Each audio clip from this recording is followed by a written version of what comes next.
கெஜ்ரிவாலுக்கு ஜாமீன், மோடிக்கு அழுத்தம், மம்தாவின் வழக்கை எடுத்துக்கொண்ட உச்சநீதிமன்றம். என்னாக போகிறது என்டிஏ கூட்டணி?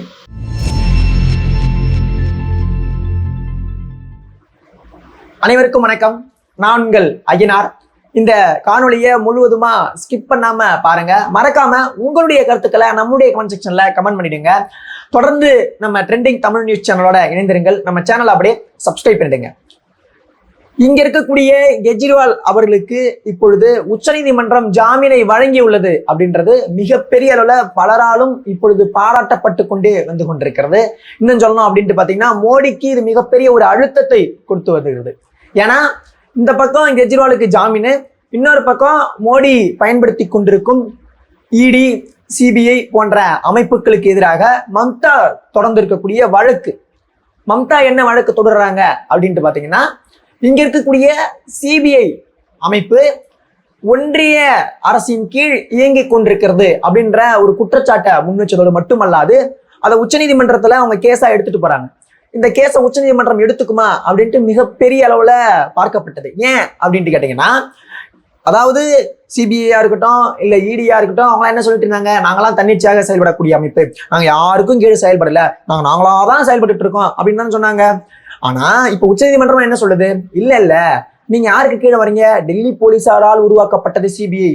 இப்ப டெல்லி போலீசார் எதுல இருந்து உருவாராங்க, யாரு கீழே வராங்க அப்படின்னு பார்த்தீங்கன்னா, இங்க இருக்கக்கூடிய ஒன்றிய அரசின் கீழே இருந்து செயல்பட்டு கொண்டிருக்கிறார்கள். அப்ப ஒன்றிய அரசினுடைய கட்டுப்பாட்டில் இருந்து கொண்டுதான் சிபிஐ எல்லா விதமான நடவடிக்கையையும் ஈடுபட்டு கொண்டிருக்கிறது அப்படின்றத யார் சொல்றா?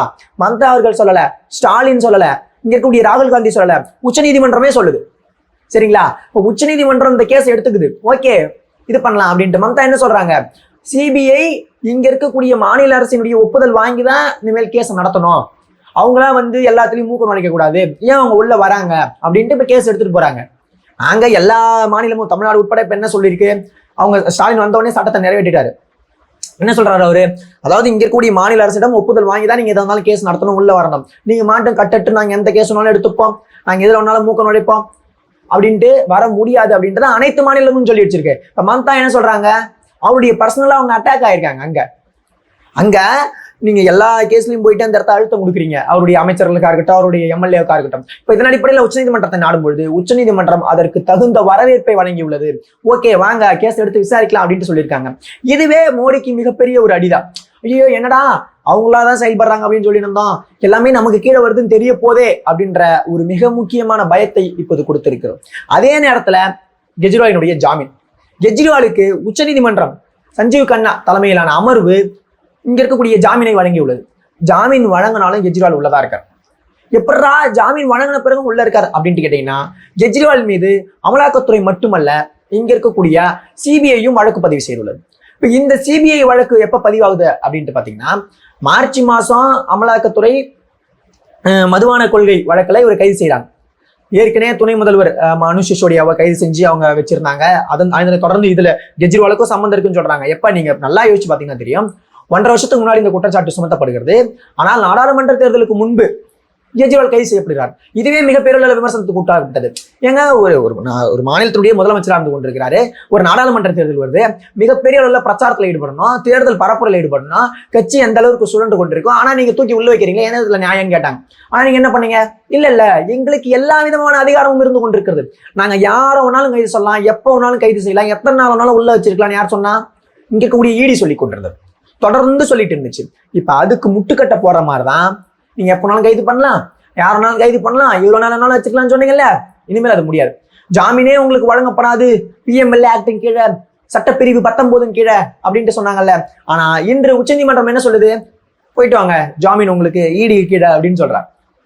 இப்ப மார்ச் மாசம் கைது செய்யப்பட்ட கெஜ்ரிவால் அவர்கள் உள்ள இருந்த பொழுது அவருக்கு ஏற்கனவே நாடாளுமன்ற தேர்தலின் பிரச்சாரத்திற்காக நீதிமன்றம் ஜாமீன் கொடுத்தது. அப்ப போயிட்டு வந்தார். போயிட்டு வந்து கீழமை நீதிமன்றம் என்ன சொல்லிச்சு, ஓகே இடி வந்து கைது செய்ததோட மட்டும்தான் இருக்கு, எந்த விதமான ஆதாரங்களையும் அவங்க ஒப்படைக்கல. ஏங்க மதுபான கொள்கை வழக்குல நீங்க என்ன பண்ணிருக்கணும், இங்க இருக்கக்கூடிய கெஜ்ரிவால் அவர்கள் காசு பெற்றாருன்னு சொல்றீங்க, எத்தனை கோடி? 100 கோடி.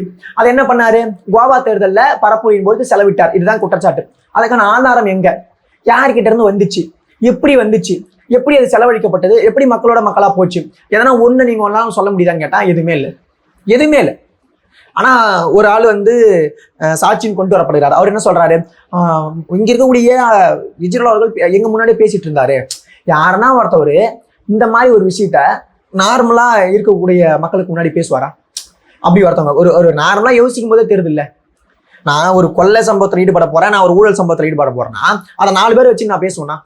ஆனா இப்ப சொன்னார் பாத்துங்க, அந்த ஆளு என்ன பண்ணியிருக்காரு தெரியுமா, தேர்தல் பத்திரம் மூலம் பிஜேபிக்கு நன்கொடை அளித்துள்ளார். இதுவே எவ்வளவு பெரிய இதுன்ட்டு நமக்கு நல்லா நார்மலா பார்க்கக்கூடிய ஒரு மனுஷனுக்கே தெரியுது.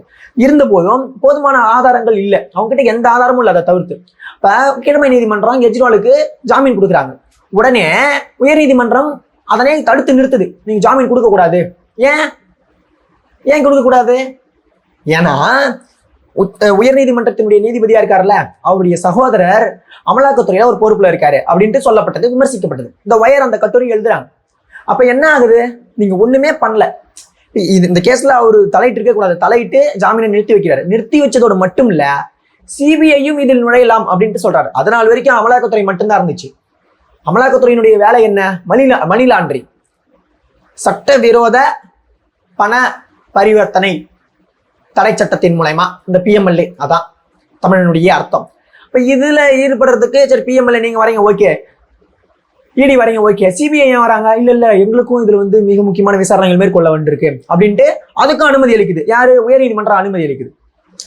இப்ப இதுதான் இதுக்கு என்ன பண்றாரு கெஜ்ரிவால், உடனடியா உயர் நீதிமன்றத்தை நாடுறாரு. நாடி எனக்கு வந்து இங்க இருக்கக்கூடிய இடி கிட்ட இருந்து ஜாமீன் வேணும்னு சொல்றாரு. உடனடியாக உயர் நீதிமன்றம் நிராகரிக்குது. டெல்லி உயர் நீதிமன்றம் நிராகரிக்குது. நீங்க நிராகரிக்கிறீங்களா, ஓகே நான் உச்சநீதிமன்றத்துக்கு போறேன். உச்சநீதிமன்றம் போனோடனே இன்னைக்கு என்ன செஞ்சு வச்சாங்க கேட்காரு, பல கேள்விகளை முன்னெடுக்கிறார். தொடர் கேள்விகளை இடி அப்படியே நாக்க புடுங்குற மாதிரி கேட்கிறாரு.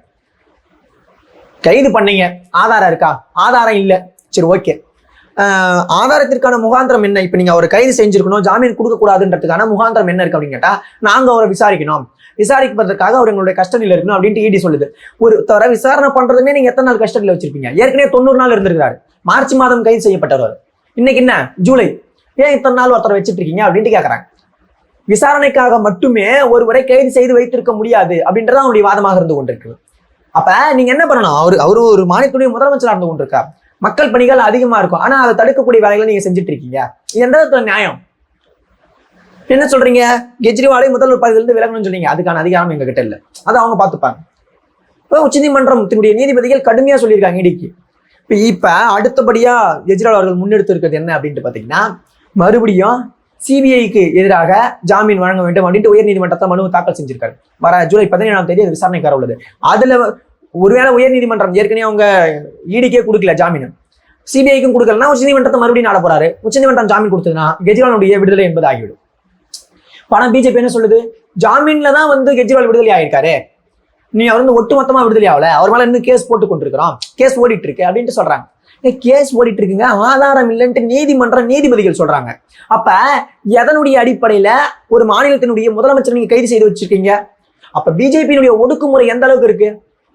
ஏன் ஒரு மாநிலத்தின், அதாவது உங்களுக்கு கீழே இயங்கினா அவங்க மீது எந்த விதமான குற்றச்சாட்டும் இருக்காது, அவங்க அப்படியே தூய்மையானவர்கள், அவங்க வேற ஒரு கட்சியில குற்றம் சாட்டப்பட்டவர்களா இருந்தாலும் இல்ல அவர்கள் மீது ஏற்கனவே வேற எதனா இடியோ இல்ல சிபிஐயோ இல்ல இங்க இருக்கக்கூடிய ஒன்றிய அரசோ ஏதாவது ஒரு வழக்கு பதிவு செய்திருந்தாலும் நீங்க எங்க கட்சிக்கு வந்துட்டீங்கன்னா அது ஒரு கேஸும் வந்து உங்கள் மீது நிரூபிக்கப்படாது, குற்றம் சாட்டப்படாது, அதற்கான பிரமாண பத்திரங்கள் தாக்கல் செய்யப்படாது, எதுவுமே பண்ணப்படாது.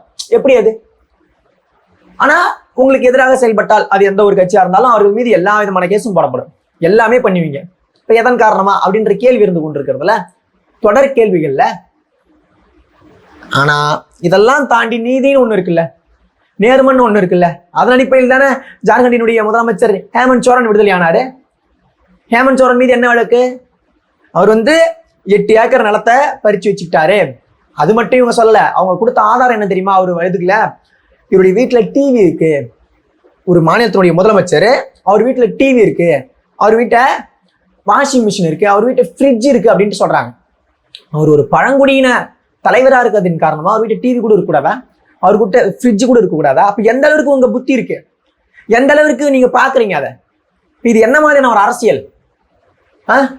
ஆனா இதெல்லாம் தாண்டி ஒரு பழங்குடியினர் அப்படின்றதெல்லாம் தாண்டி என்னவா தெரியுது அப்படின்ட்டு பாத்தீங்கன்னா, இவங்களெல்லாம் ஒடுக்கக்கூடிய ஒரு செயல் தான். நீங்க எல்லாம் இருக்கவே கூடாது, அந்த இடத்த எப்படியாவது நாங்க ஆக்கிரமிக்கணும், பிஜேபி எல்லா இடத்தையும் வென்றுவிட வேண்டும், அதற்கு கட்சின்னு ஒண்ணு இல்லாத ஆயிட்டா உங்களால எப்படி செயல்பட முடியும்? தலைவர்னு ஒருத்தம் இல்லாத ஆயிட்டா அந்த கூட்டம் சதியும் இல்ல. இதுதான் உங்களுடைய முக்கிய முடிவா இருக்கு. அதனாலதான் அவங்க எல்லா இடத்தையும் முக்கிய ஆட்களா தூக்குறாங்க. ஹேமந்த் சோரனா இருக்கட்டும், கெஜ்ரிவாலா இருக்கட்டும், இங்க செந்தில் பாலாஜி போன்றவர்களா இருக்கட்டும். அப்ப இவர்கள் எல்லாம் முக்கிய பங்கு வகிப்பதனால தூக்கி தூக்கி தூக்கி உள்ள வச்சிடறாங்க, அந்த இடத்த சதையும் அப்படின்ட்டு பாக்குறாங்க. இது எல்லாத்திற்கும் இங்க இருக்கக்கூடிய உச்ச நீதிமன்றம் தொடர்ந்து பதிலடி கொடுத்து கொண்டே இருக்கிறது. நீதிபதிகள் தொடர் கேள்விகளை கேட்டுக் கொண்டே இருக்கிறார்கள். மம்தாவோட கேஸ் அப்படிதான் போயிருக்கு.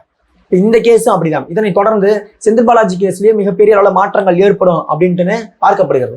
சரிங்களா? இப்ப பிஜேபி இதற்கு மேல ஒண்ணுமே பண்ண முடியாது அப்படின்றது தெரியுது.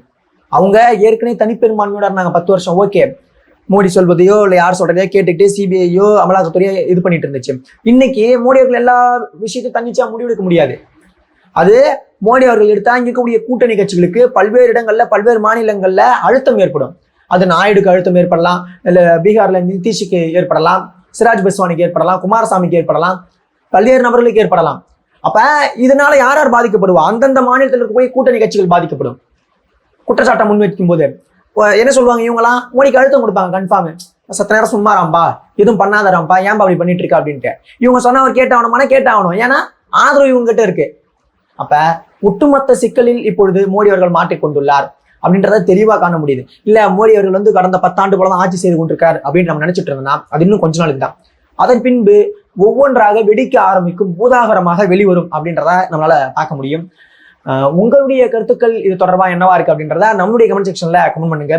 தொடர்ந்து நம்ம சேனலோட இணைந்திருங்கள். நம்ம சேனலை சப்ஸ்கிரைப் பண்ணுங்க. நன்றி, வணக்கம்.